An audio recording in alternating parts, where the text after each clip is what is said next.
Gracias, Señor, en esta mañana, en el nombre de Jesús, por la oportunidad que nos das de estar juntos y de contemplar tu palabra, de meditar en ella. Te pedimos, oh Señor, que nos dirijas para hacer tu voluntad en este día. Y, Señor, que seas tú glorificado, no solamente en la comprensión que nos das a través de tu Espíritu Santo, sino en la obediencia, en la práctica, Señor.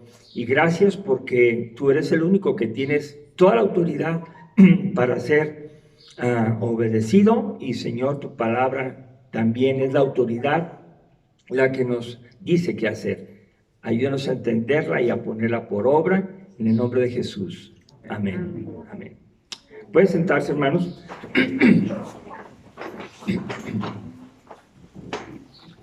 Bueno, yo le puse el mensaje el día de hoy: Jesús es la verdad que nos hace libres.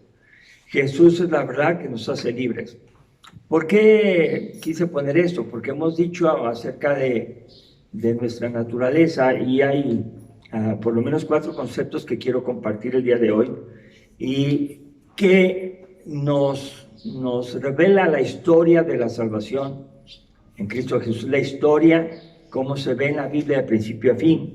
Y bueno, la primera parte, son 4 puntos que solamente hay que recordar. La primera parte es que nosotros fuimos creados de una manera maravillosamente buena.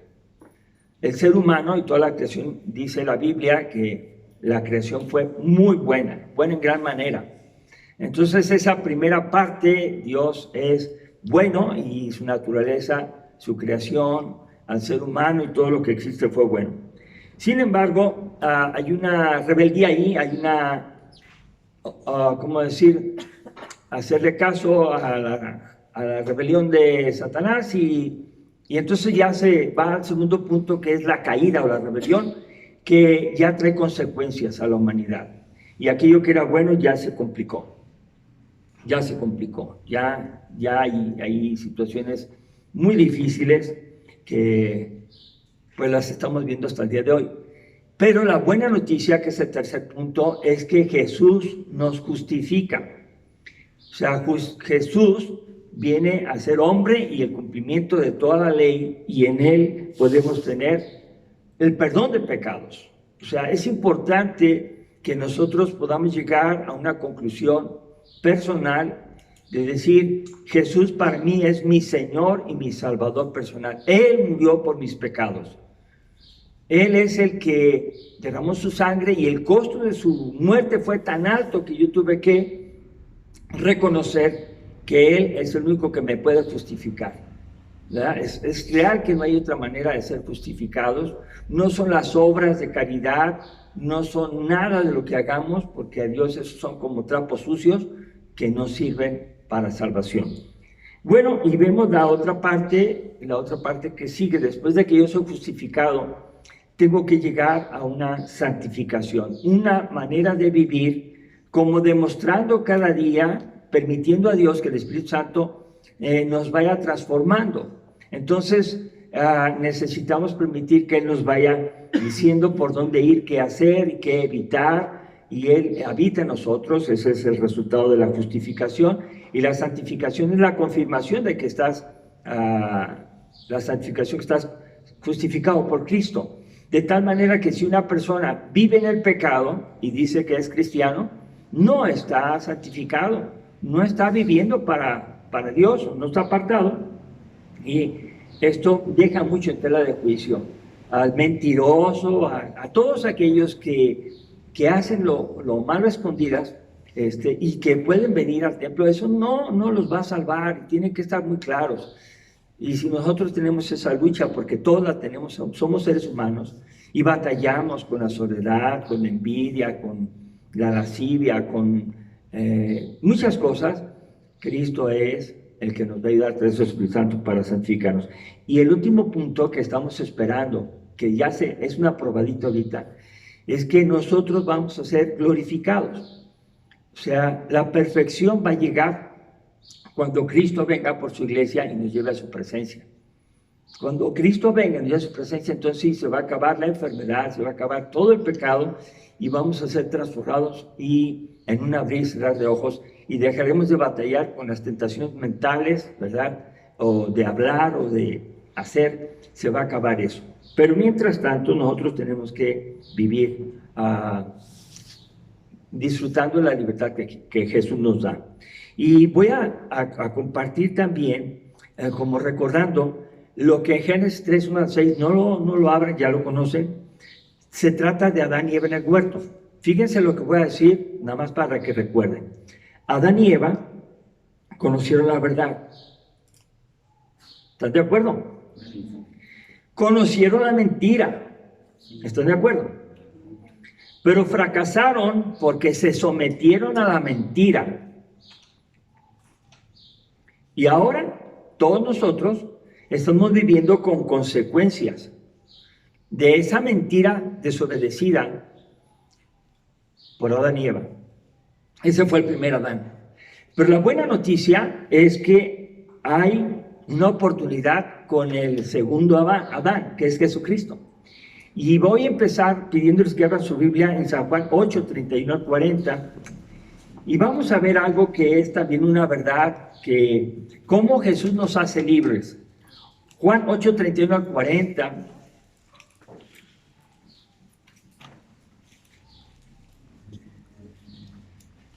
Miren que tenemos una oportunidad maravillosa de aprender la palabra de Dios ahorita, anotarla y luego ir a la casa y seguir pensando en ella y seguir creciendo en el conocimiento de la palabra. Dice así en San Juan 8, 31 al 40, dijo entonces Jesús a los judíos que habían creído en él: si vosotros permaneciereis en mi palabra, seréis verdaderamente mis discípulos y conoceréis la verdad, y la verdad os hará libres. Respondieron: linaje de Abraham somos y jamás hemos sido esclavos de nadie. ¿Cómo dices tú, seréis libres? Jesús les respondió: de cierto os digo, que todo aquel que hace pecado, esclavo es del pecado. Y el esclavo no queda en la casa para siempre, el Hijo sí queda para siempre. Así que si el Hijo os libertare, seréis verdaderamente libres. Sé que sois descendientes de Abraham, pero procuráis matarme, porque mi palabra no haya cabida en vosotros. Yo hablo lo que he visto cerca del Padre. Vosotros hacéis lo que habéis oído cerca de vuestro Padre. Respondieron y dijeron: nuestro Padre es Abraham. Jesús les dijo: si fueseis hijos de Abraham, las obras de Abraham harías. Pero ahora procuráis matarme a mí, hombre que os he hablado la verdad, la cual he oído de Dios. No hizo esto Abraham. Podemos ver en este pasaje que hay personas, como en este caso, que pueden creer que están bien, están seguros que están bien. Y les dice uno: mira lo que estás haciendo. No, yo estoy bien. Jesús llega y les habla, ¿verdad? Y les dice a los judíos que habían creído en él. Esa es la primera cosa. Judíos que habían creído en él. Miren, muy importante entender esto. Si nosotros le pedimos a una persona que haga cosas que Cristo quiere que haga, pero esa persona no es convertida, no tiene a Cristo en su corazón, estamos golpeando una roca que nos puede golpear a nosotros, se puede despostillar y herirnos, porque esa persona no está creyendo en Jesús. Y si le pedimos algo para los que creen en Jesús, no es lo correcto, porque se sienten ofendidos. En realidad es al revés. El ser humano ha ofendido a Dios. Y como ha ofendido a Dios, tiene que darse cuenta de eso. Si no puede darse cuenta que su conducta ofende a Dios, cualquier cosa que usted diga, la lista es muy grande de pecados, pero si no puede sentir que está ofendiendo a Dios, ¿qué recado le puedes dar de parte de Dios para que se porte mejor? No se puede. ¿Sí está claro? No es el mensaje de dar mandamientos de Dios a quien no cree. Porque no cree, no lo va a hacer. Así le digas: haz lo correcto. Mira, aquí dice la Biblia, no lo va a hacer. ¿Y qué está demostrando? Que no es convertido. Le estamos pidiendo algo para un convertido. Sin embargo, recuerda que Jesús dice: mis ovejas oyen mi voz. ¿Y qué dice? y me siguen. Está hablando que los que son de Cristo oyen la palabra de Cristo a través de la predicación, a través de su lectura, a través del Espíritu Santo, a través de cualquier manera, oye la voz de Cristo y dice, está bien, Jesús, he pecado, voy a obedecer. No necesita ni quien esté diciendo desde el púlpito, como diciendo, por favor, los que... No, y que voltean a verlos. No se trata de eso. La iglesia no es un lugar donde regañamos a nadie. La iglesia es un lugar donde se predica a Cristo como Señor y Salvador para todo aquel que en Él cree. Y el que no quiera creer, pues viva su vida. Así de fácil, viva su vida.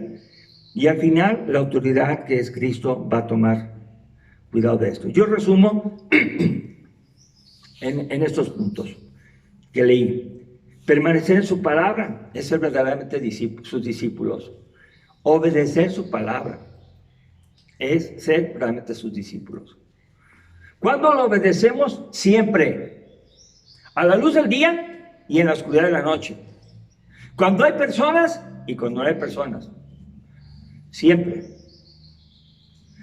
Ser obedientes a la palabra de Dios es ser verdaderamente sus discípulos. Segundo punto. Cuando uno está en la palabra, dice aquí, conoceremos la verdad. Conoceremos la verdad. Estas personas creían que estaban en la verdad, pero curiosamente querían matar a Jesús. No nomás querían matar. ¿Se dan cuenta? Y entre ellos estuvo Pablo, una persona recia, muy religiosa, muy bien apegada. Conocía la Biblia mucho más que nosotros. Ejemplo de virtudes. Sin embargo, perseguía a la iglesia hasta que se convirtió. La verdad que conoció Pablo no solamente la aprendió, sino la vivió. Y de ser perseguidor volvió a ser el perseguido, porque predicó a Jesucristo con tal manera que se opusieron a él los mismos judíos. Y el tercer punto de esto que leímos es que la verdad nos hará libres siempre.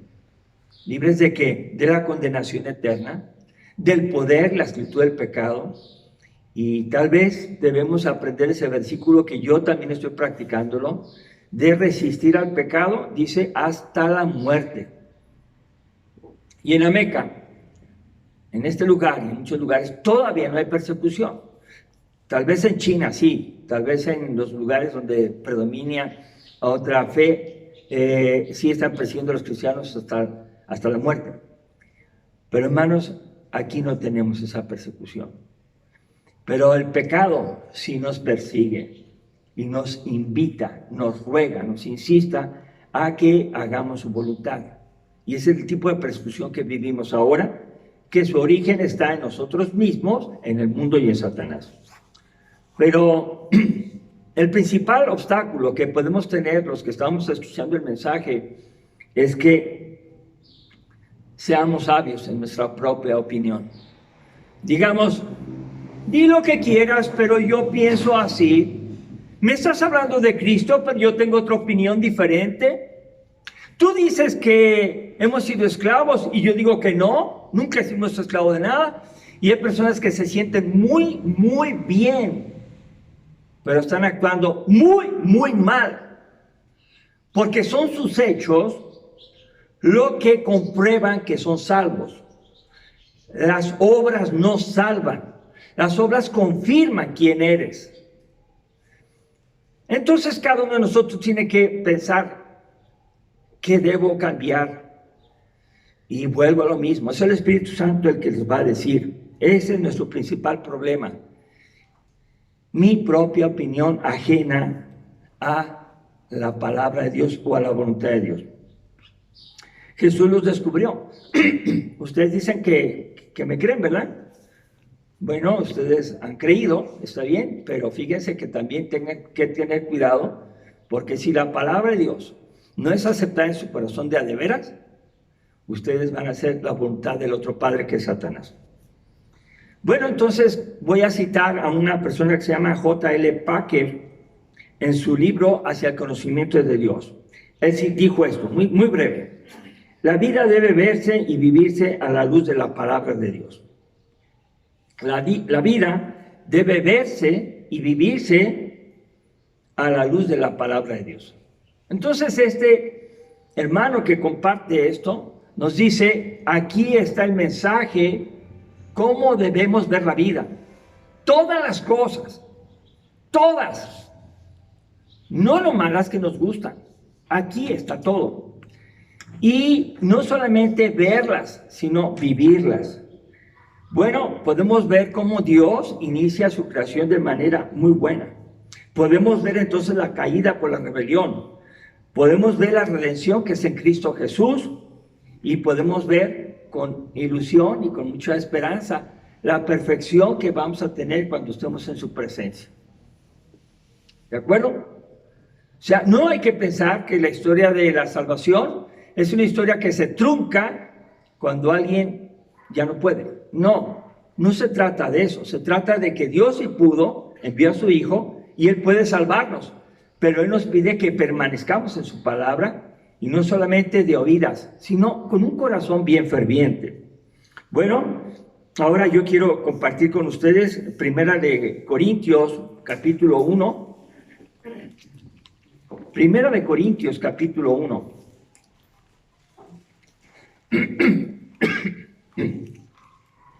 Versos 23 y 24. El mensaje de la palabra de Dios va dando y apuntando y señalando a Jesucristo. ¿Sí? Ese es el punto. En 1 Corintios capítulo 1, versos 23 y 24, dice así, encuéntrenlo. Pero nosotros predicamos a Cristo crucificado. Para los judíos ciertamente tropezadero y para los gentiles locura. Mas para los llamados, así judíos como griegos, Cristo, poder de Dios y sabiduría de Dios. Hay aquí tres opiniones acerca de Jesucristo. Dice aquí que en el verso 23, los judíos opinan que Jesús es tropezadero. Los judíos dicen, Jesús, no, porque no cumple la ley, porque hace las cosas en el día de reposo, porque Él dice que Él es Dios. No puede ser. Los judíos se tropiezan con Jesucristo, esa es su opinión. Los judíos dicen, a mí Jesús me hace tropezar, eso dicen los judíos. Yo no puedo creer en Jesús. Y de hecho los verdaderos judíos no creen en Jesús como el Rey de Reyes, Señor de Señores, como el Dios Todopoderoso. No lo creen. Bueno, la segunda opinión que yo veo aquí, dice aquí, para los gentiles locura.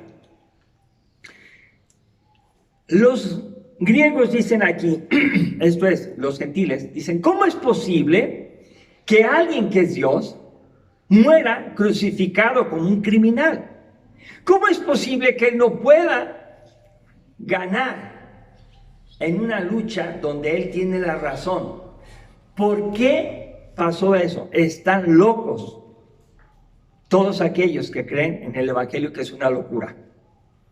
No pueden aceptarlo. Y esto es también muy importante. Por favor, chequen que nuestra seguridad está en Cristo. No está en la iglesia, no está en el número de miembros, no está en asuntos externos, ni en lo que tú haces. La seguridad está en Cristo. Entonces dice aquí, los judíos les parece que es un tropiezo. A los griegos les parece que esto es una locura. A los griegos buscan sabiduría. Los judíos piden señales, dice el verso 22. Los judíos piden señales y los griegos buscan sabiduría. O sea, vamos a ver, si de veras Jesús eres Dios, a ver, por favor, muéstranoslo. Multiplica, sana, resucita, haz lo que nosotros te decimos. Y en ese momento, fíjese, piden señales Y al pedir señales y a Jesús, si los obedeciera, los hombres serían el Dios que gobierna a Dios. ¿Sí me explico?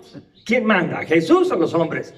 Y cuando los hombres dicen, a mí Dios me haces esto, por favor, que quién sabe qué, tú te estás poniendo a mandar a Dios y Dios no es eso. Tengamos mucha reflexión. No podemos decirle a Dios que estás equivocado, que yo tengo la razón. ¿Por qué te llevaste a mi hijo?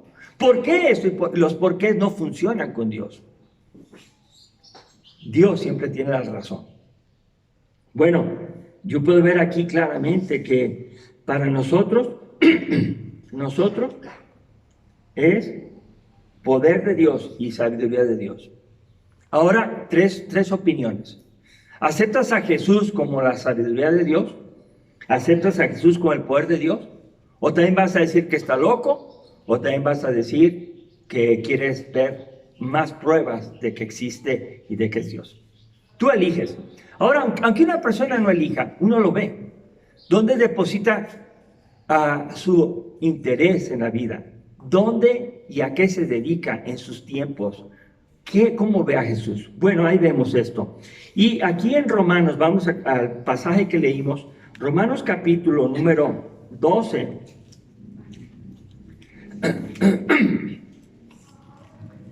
Que todo el capítulo 12 lo dividí en dos partes también.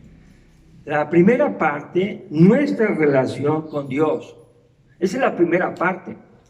Y la segunda parte, nuestra relación entre todos los que hemos creído en Jesús. Son solamente dos partes. La primera, nuestra relación con Dios. Yo tengo que ver cómo me relaciono con Dios. Si yo no estoy entendiendo esa relación, es como algo muy extraño, algo que no funciona. Alguien que se quiere casar, no solamente ve a la persona y se quiere casar, no, sino busca relacionarse, tener comunicación, conocer a la persona y empezar a ceder para cumplir un propósito. Hablando del matrimonio, Dios tiene sus preceptos para el matrimonio y no hay que ignorarlos, porque si los ignoramos, no va a funcionar. Es ahí donde, ¿qué es Cristo para ti? En relación con el matrimonio, en relación con el trabajo, en relación con los hijos, ¿cuál es la relación que tenemos que tener? Ahí está en la Biblia. Entonces yo primero tengo que tener una relación con Dios para permitir que Él me hable a mí. Que Él me hable a mí. Que Él pueda estar conmigo, y en eso estamos hablando de los versículos 1, 2 y 3. En Romanos 12:1 dice, así que hermanos, os ruego por las misericordias de Dios que presentéis vuestros cuerpos en sacrificio vivo, santo, agradable a Dios, que es vuestro culto racional. No os conforméis a este siglo, sino transformaos primero en la renovación de vuestro entendimiento, para que comprobéis cuál sea la buena voluntad de Dios, agradable y perfecta. Digo, pues, por la gracia que me es dada a cada cual que está entre vosotros, que no tenga más alto concepto de sí que el que debe tener, sino que piense de sí con cordura, conforme a la medida de fe que Dios repartió a cada uno. Ahí está nuestra relación con Dios. Usted puede meditar en eso en su casa. Yo voy a puntualizar algunas cosas solamente. Dice aquí en el verso 1, la misericordia de Dios debe ser considerada. La misericordia de Dios debe ser considerada. ¿Por qué? ¿Qué es lo que merecemos en realidad? ¿Qué es lo que merecemos? A ver, puro castigo, porque hemos pecado. Hemos pecado desde pensar, desde ver, desde oír, desde hablar y desde hacer cosas que a Dios no le agradan. ¿Estamos de acuerdo? Si no hemos podido descubrir que hemos pecado y que hemos ofendido a Dios y que la paga del pecado es muerte, entonces yo no necesito la misericordia de Dios porque no me interesa. La misericordia de Dios es tú y todos necesitan la gracia mía. Yo los quiero perdonar y quiero que su vida de pecado pare. Yo quiero salvarlos a ustedes por medio de mi sangre. Jesús vino a buscar y a salvar, no solamente a dar recados o a decir cumplan la ley, que nadie puede cumplirla, ni los que dicen que la creen y no la pueden cumplir. La Biblia dice que por cuanto todos pecaron, están destituidos de la gloria de Dios. Entonces, la primera cosa que tenemos que aprender a ver es la misericordia de Dios. ¿Por qué estamos aquí? Por la misericordia de Dios. Si Dios nos pagara conforme a alguno de nuestros hechos de esta semana pasada, ¿cuántos habríamos venido al culto? Nadie. Porque hemos fallado en algún detallito. Y para Dios, mentirita chiquita es igual que mentirota grande. Es mentira. Bueno, segundo punto. Todo nuestro ser debe ser presentado a Dios. Todo nuestro ser debe ser presentado a Dios. Todo nuestro ser. ¿Qué quiere decir? Lo que integra nuestra vida, todo lo que nos permite mover, pensar, hablar, todo lo que somos debe de entregarse a Dios. Todo. Pero entregarse significa, tú haz lo que quieras en mí y yo voy a hacerlo. Tú dime qué hacer. Hermanos, es bien doloroso ver lo que está pasando en el mundo, inclusive que se dice evangélico, se dice cristiano. Es terrible lo que está pasando, porque no se están apegando a la palabra de Dios, se están apegando a sus propios gustos y hay iglesias para todos los gustos. No importa el mensaje de la verdad, lo que importa es que te sientas bien. ¿Necesitas milagros? Vamos a hacer milagros aquí. ¿Necesitas esto? Vamos a hacer esto aquí. ¿No te gusta esto? No lo vamos a hacer. Hermanos, es un peligro. Todos nosotros, si conocemos a Cristo, tenemos que ofrecer todo nuestro ser a Cristo. Y luego, otro punto es, debemos someternos a la verdad al distinguir la mentira. ¿Qué quiere decir? Que todas las cosas que me llegan a mis oídos, que puedo ver, debo pensar, ¿es voluntad de Dios lo que estoy escuchando o es mentira? Ay, hermanos, de veras, qué difícil se está poniendo. Ahora la nueva moda es decir, tolerancia. Tolerancia, tolerancia, tolerancia, tolerancia. No digas nada porque ofendes. Ofendes. Y si alguien no quiere hablar, pues no le hables. O sea, tolerancia. No, hermanos, no es así. Está poniéndose cada más difícil. Someternos a la verdad al distinguir la mentira. Y si algo es mentira, hay que decir la verdad. No es suficiente con distinguir. Hay que obedecer la verdad y decir la verdad. ¿Está bien? Si alguno pretende agradar a los hombres para no tener incomodidad con los hombres, no es siervo de Cristo. Si alguien quiere agradar a los hombres, no es siervo de Cristo. Y ahora otro punto que tenemos aquí, debemos renovar nuestro entendimiento. Debemos renovar. ¿Qué quiere decir volver a nacer? Volver a pensar la vida de otra manera. De manera elegante dice, cambia tu cosmovisión. Cambia tu manera de ver la vida para que integres el mensaje de Cristo como una realidad. Y ahora te vivas en esa realidad. Y las cosas viejas ya pasaron. Y si robabas antes porque decías que esa era una manera lícita de vivir y sostener a tu familia, cuando tú ves la Biblia dice, y el que hurtaba no hurte más, sino que trabaje con sus manos y que así ayude a los que tienen verdaderamente necesidad. Ese es el cambio de cosmovisión.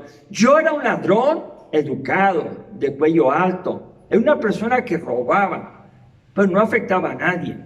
Seguía el dicho de aquellos que dicen, ladrón que roba ladrón, ¿qué dice? Tiene 100 años de perdón, y eso es una mentira. Una mentira que viene a suavizar la comodidad del pecado en las personas que su conciencia les acusa que están haciendo mal. Y así muchas personas están siendo atendidas para que sigan en el pecado y que sigan adorando a Dios sin problema. Si Dios dice algo, tenemos que permitir que eso entre a nuestro entendimiento y así vamos a poder comprobar la buena voluntad de Dios, que es agradable, perfecta. Cuando yo creo en Dios, empiezo a ver la vida como Él la ve y digo, Él tiene la razón, y si esto implica sacrificio para mí, eso es bueno. Eso es bueno. Porque si yo busco ganar mi vida en este mundo, la voy a perder. Pero si pierdo mi vida por causa del reino, entonces lo voy a ganar. ¿Sí me explico? No busques lo tuyo. Claro que dicen algunos, hay muchas tonalidades entre el negro y el blanco, hay muchos grises. Claro que hay muchos grises, pero Dios no está suavizando nada. Y dice, o eres o no eres. Decídete. Y aunque una persona diga que es y viva como que no es, Dios no lo va a perdonar. Entonces yo no tengo que preocuparme por los demás. Tengo que preocuparme por mí mismo, o ocuparme en buscar a Dios. ¿Cómo debo renovar mi entendimiento? ¿Cómo lo logro? Bueno, muy fácil. Yo tengo que conocer y permanecer en Cristo. Y Jesús dijo a los que habían creído en Él, ¿verdad? ¿Qué dice? ¿Ya se les olvidó? ¿Me acuerdan, por favor? Y dijo Jesús a los que habían creído en Él. ¿Qué dijo? Es Evangelio de San Juan 8:32. Ese es el meollo del asunto de la predicación. Abran sus Biblias y vamos a ver ese versículo que nos va a guiar hacia lo que tenemos que estar recordando constantemente. ¿Ya lo tienen? Y conoceréis la verdad, y la verdad os hará libres. Cuando uno busca a Cristo, entonces el efecto de conocer a Cristo es libertad. ¿Pero libertad de qué? Del pecado, no para vivir más en pecado. Usted no tiene que ser teólogo para ver una persona que tiene doble vida. No se necesita teología. Simplemente dice una cosa y hace lo contrario. Dice que ama a Dios y busca hacer su obra, y con su misma vida lo está echando a perder todo, porque las personas ponen sus ojos en Él y no en Cristo. Porque si vivimos, para Él vivimos, ¿sí o no? O sea, la razón de nuestra existencia es para que Dios sea glorificado, no para que digan, wow, qué bueno eres. Ay, cómo me gusta estar contigo. No puedo vivir sin tu compañía. Eres la persona más preciosa, eres aquel que me da la ayuda cuando lo necesito, y yo cómo aprecio estar contigo. Esa es una mentira del diablo. Porque cuando tú vives con eso, va a haber días que no vas a tener lo mismo que estás ofreciendo ahorita y te van a despreciar. Nuestra razón de existencia es conocer a Cristo, leyendo, estudiando y meditando la palabra de Dios. Esa sería la primera parte. Leyendo, meditando y aplicándola, obedeciendo la palabra de Dios. Entonces ahí yo tengo unas hojas de lectura bíblica para aquellos que no tienen. Porque no leer la Biblia y decir que es cristiano es como decir que tiene pies, pero no camina. Es como decir que tiene ojos y no ve. Es como decir que esto y que aquello, pero no está completo, le está haciendo falta conocer la palabra. Va a haber hojas de la Biblia pegadas ahí en el consultorio, ahí hay unas hojas pegadas para entregarles a aquellos que quieran iniciar la lectura de la Biblia. Segundo punto, tenemos que orar sin cesar. Orar constantemente para poder tener la dirección del Espíritu Santo y entender lo que estamos leyendo. El autor de la Biblia es Dios. Y Dios envió a Jesucristo. Y es el mensaje de la Biblia. De principio a fin, el mensaje es Jesucristo.